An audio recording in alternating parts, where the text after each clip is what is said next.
Depois de avanços e recuos da direitinha portuguesa, parece que as burcas em espaços públicos estão mesmo proibidas em Portugal. Isto é um bom primeiro passo, na medida em que estas pessoas têm que compreender que, por muito que tenham direito àquilo que são, aos seus costumes e tudo mais, têm que perceber que estão numa casa que não lhes pertence. E, portanto, se querem viver intensamente e publicamente os seus costumes, podem fazê-lo no seu país de origem. Em Portugal e na Europa têm que perceber que estão numa casa que não lhes pertence. Assim sendo, haverão regras para regular essa casa, mas não só. Questões de convivência, que isso é importante. A questão da imigração terá que ser tratada da forma que eu já disse até à saciedade, que são os repatriamentos em massa, e isto é um bom primeiro passo para se perceber que nós temos que tratar de Portugal e do espaço público como sendo nosso, porque o espaço público não pertence a toda a gente.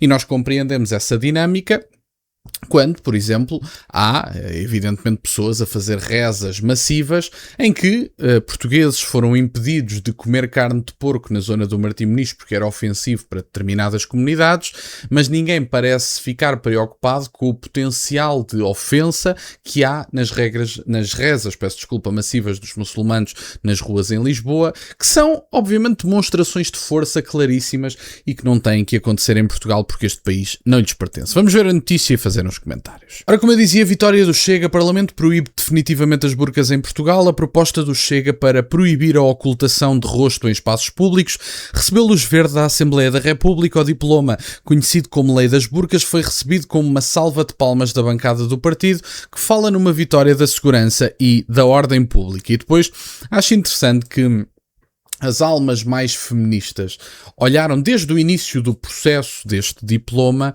como algo, como o menos mau. Ou seja, qual é que era o argumento para não se proibirem as burcas? As mulheres muçulmanas, algumas delas, só podem sair à rua com burcas. Bem, sei que há linhas no Islão, linhas de pensamento e que não são todas a mesma coisa. Estou a par disso. Mas vamos partir do pressuposto de que esta linha tem várias pessoas em Portugal. E dirão, bom, mas as mulheres que antes podiam sair à rua de burcas, agora são impedidas de sair de casa. Então deixa ver se eu percebi.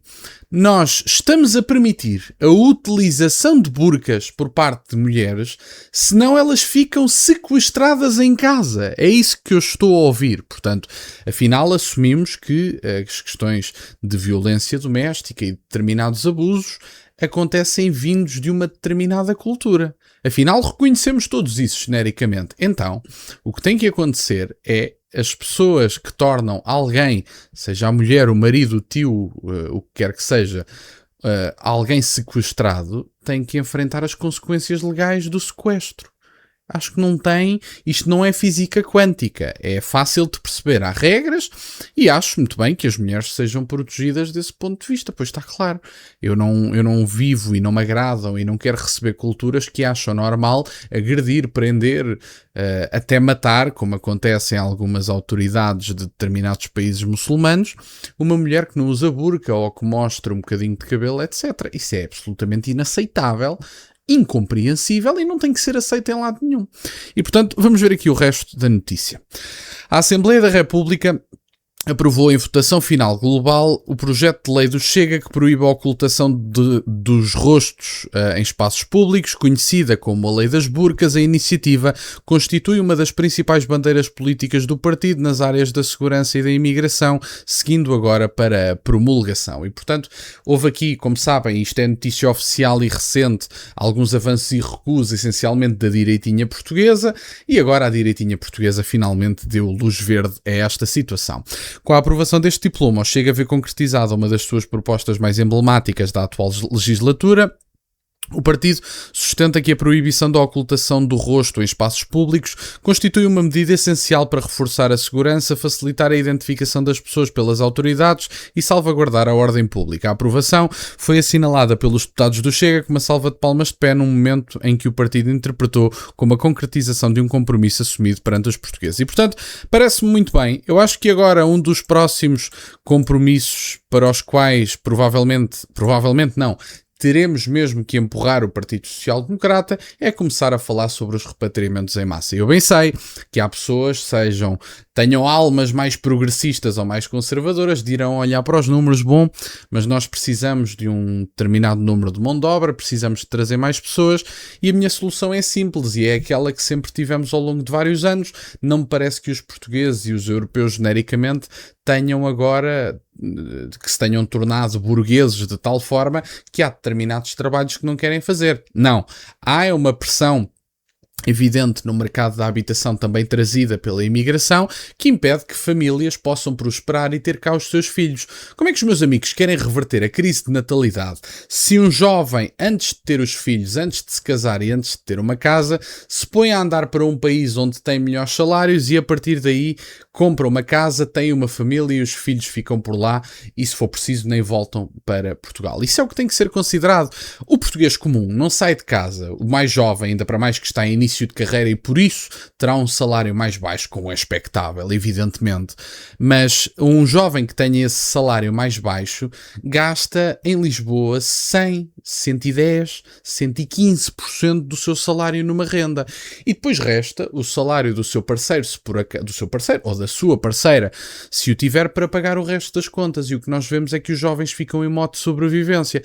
Bem sei também, e é importante não ignorar, que um dos fatores que une as partes dos países que têm mais filhos é precisamente a religiosidade. O que é que isto significa?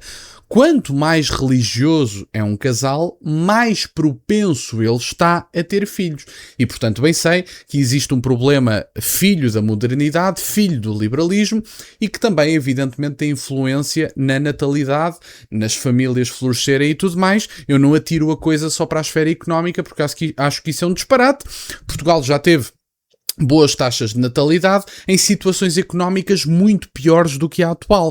Agora, a questão cultural tem que ser um trabalho feito por várias pessoas, por mim, neste caso, que estou a tentar dar o meu pequeníssimo contributo, por outras pessoas, através da escrita de livros, de palestras, da criação de grupos, sejam movimentos, institutos, etc. Isso é importante, juntar as pessoas, criar novas formas de cultura, formar estas gerações para que possam, as gerações seguintes, ter uma noção de continuidade histórica, do seu lugar histórico e da sua identidade partilhada com os seus compatriotas, e depois, evidentemente, esta noção de continuidade que é importante e que é absolutamente essencial para a continuidade de qualquer nação, e uma mente virada também para o transcendente. Isso é demasiado evidente. Agora, é óbvio que as democracias liberais e o liberalismo, que no meu entender é um vírus que se tem propagado por toda a Europa Ocidental e pelo Ocidente genericamente, tem partido do pressuposto de que as comunidades partilhadas, a identidade partilhada com a vossa nação, com a vossa comunidade, até com